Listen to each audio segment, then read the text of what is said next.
luck like I had. Because if I had known that I just needed to fucking drop a plane on it, I, as you can imagine, would have done that with ease. And the good thing is, since we have 30 minutes and basically nothing to do, we can basically just, you know, reduce an endless amount of things. I'm sure there's a shortcut button for at least the relay thing, but I'll be fucking banned right now.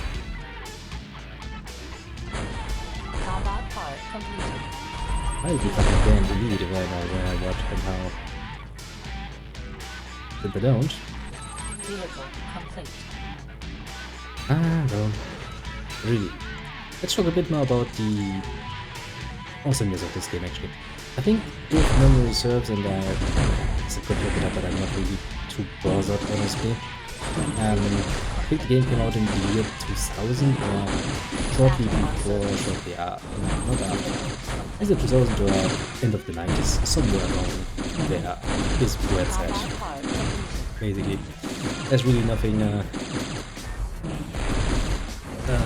to say there. It's so, you know, it is old. At this point at least 22 years, which is quite impressive amount of age. Vehicle complete. And, well, it's actually not, to my knowledge, that well known of a game per se, interestingly enough. It has its fans, we take a fair amount too, but not nearly as many as I think it actually deserves. It was quite revolutionary, maybe not, or maybe too strong a word, but innovative. The first thing we will mention, should get mentioned, of course, when we're talking about innovation, is the nice little multiple layers in the battlefield thing. That's just honestly a pretty damn bloody good idea. It gives me a lot more to do, potentially. I mean, it's not like I'm actually using the underground right now, because fuck that, can't be asked. Because we basically already won, and all we need to do now is wait until we actually get the confirmation screen. But it's pretty good, it's pretty good. It's somewhat basic, but it works. Now, the fact that I can actually basically cuck my enemy from the orbit, for example, is of course bloody fucking sweet of a deal. And if you can actually manage that, you get an ultimate advantage, because, well, not only can your enemy not get back on the orbit, he also loses access to all of the potential solar panels that you can put up, which give you an assload of the meta stuff. Oh, it's quite a lot, let me just say. The more of that stuff you have around, the basically better. Makes you pretty much invincible. There are some, if memory serves, bots that can actually fly. I think on the Europa, yes, because I like to ignore that name, side that actually have flying torso. That plus missiles is an amazing combination, especially out here, where you could quite actually, you know, hover like around the islands and shoot at anything on the islands. But what's on the island can't necessarily directly shoot back, which is amazing. The underground too, pretty damn sweet. Especially because the underground actually forces you to, you know, make use of your vehicles, because the underground does not actually allow you to use bots. Now those bots, of course, are another great thing that Material Fatigue has given us. The whole system with the assembly to the let's actually sell all of the nonsense that we have. Yeah, there's a sell button. Combat part completed. God bless it for that. The whole assembly system is pretty damn nice. The idea that you just produce the parts and then you actually put the parts together in whatever configuration you want is already a pretty damn awesome system, mind you. Gets even better because, well, just with your own parts you can combine frankly however you want. I can quite literally equip one of my watch. Combat part completed. Which okay, stays a bit nicer with 2 fucking power shields if I wanted to. Now what's the point, you might ask? Well, none I can see, but I can, if I wanted to. Of course also now, dual wielding laser blades, because fuck you, I can. That alone is pretty cool, but that's actually not all of the system has to offer. Main idea is basically like, you know, the parts. You pick up the parts, you research the parts, and you can produce them yourself. Like, you know, now I can produce the energy hand, the X arm from Milagro, shielded arm from, I think, also Milagro. That's Europa Technique. In Europa Technique, that's Milagro again. So yeah, I can basically get all of their shit, research it, and build it myself, which is quite the powerful upgrade, to put it mildly. So there is actually some actual amount of finesse involved in the whole system. But that alone would already make the game somewhat memorable, but not special enough actually. Technically speaking, well, the early 2000s saw the rise of many other innovative games. Honestly, it's pretty damn hard to keep it all straight, basically. Build completed. So that, you know, you might find yourself being like, oh yeah, there was this one game, and get basically all you remember. What stayed for me personally from this particular game was, quite frankly, the soundtrack. I'll be honest here. The game is not bad. It suffers a bit from, you know, olden time controls, which is always a pleasure to deal with. But, you know, fair's fair, the game is old. You can't really, you know, complain about that, I suppose. It would be kind of like, you know, buying an old car and then be like, why? Why doesn't it have any electronic? You know, because it's a fucking old car and they didn't build it full of electronics back then. Probably did old people think, what would I want some fucking electronics in a car? I'm more than happy to don't have that. Whatever. Whole other cup of nonsense that I had many a debate over. It's kind of, you know, happens when you have a lot of older co-workers. Topics like that come up rather regularly, let's just say. One of them is Bill of War. My app was surprising. Now, if you really wanted to cuck the enemy in this particular combat, what you would do is build another at least 3 to 5 hangars and start really mass producing jets, because at this point I'm producing so much shit. The only thing that's gonna run out is my manpower at some point. Maybe that is a fucking non-problem. So basically, take all of them and tell them to fuck this shit up good. But that's stopping me from fucking around there. Because the fact is that we don't have any bombers, of course. That's kinda too fucking me. Yes, sleep.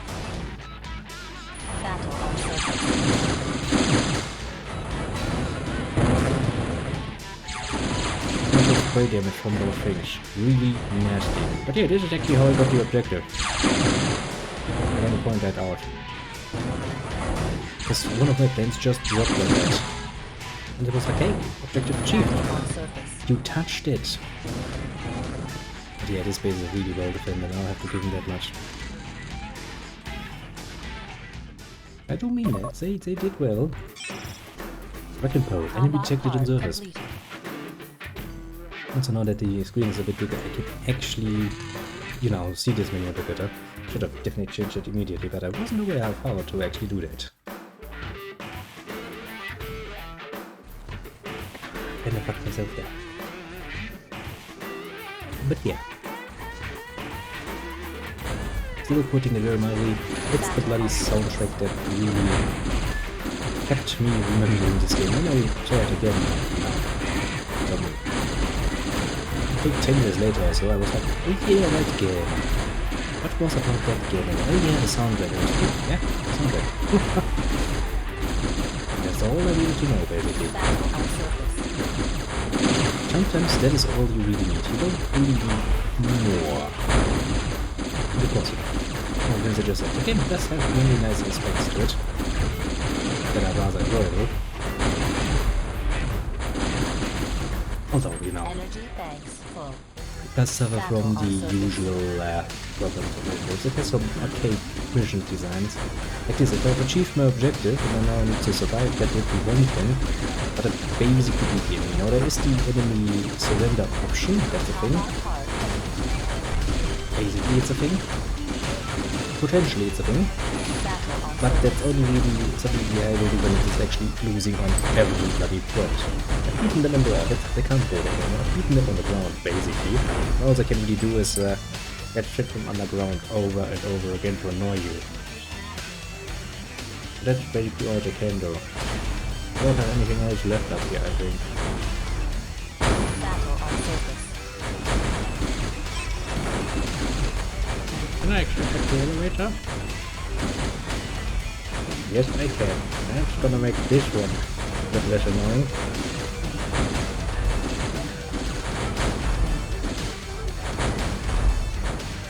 Okay, I hope.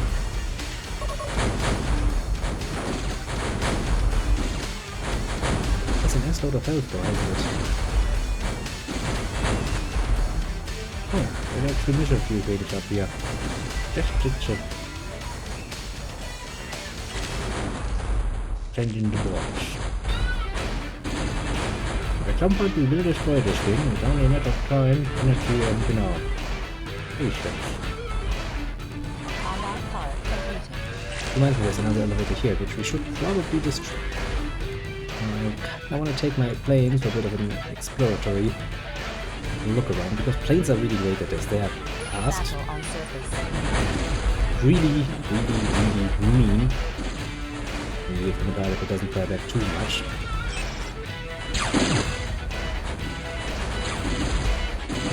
Energy edge full. Yes, I know it's full. And that one. Battle on surface. Chat. Let's go up here to help a bit with the destruction. We managed to destroy the elevator. That is good. That should actually cut the enemy somewhat fiercely. So, hopes and dreams follow me. If we actually can manage to destroy most of their vehicles on the ground here, this would actually help me, because those little fuckers actually repair shit.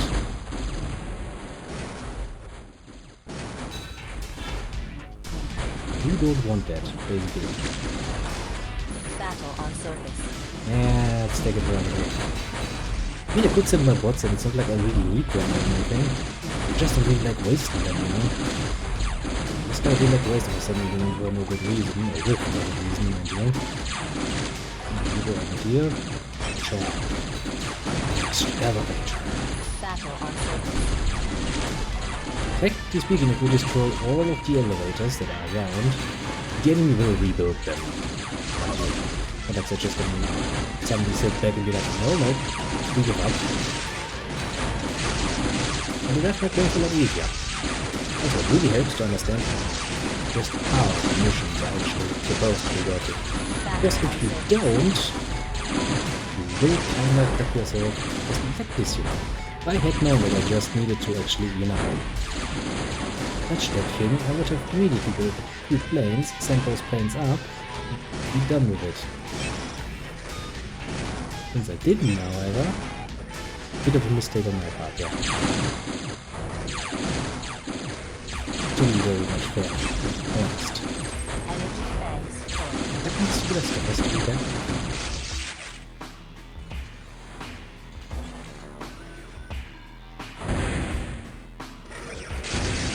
Yes, let's destroy them, shall we? Battle on surface. Because now that we have cut so many of them, I think their missile power is somewhat lacking for the purpose. Come on, my little fight the planes. I believe in you. If nobody else believes in you, I still believe in you.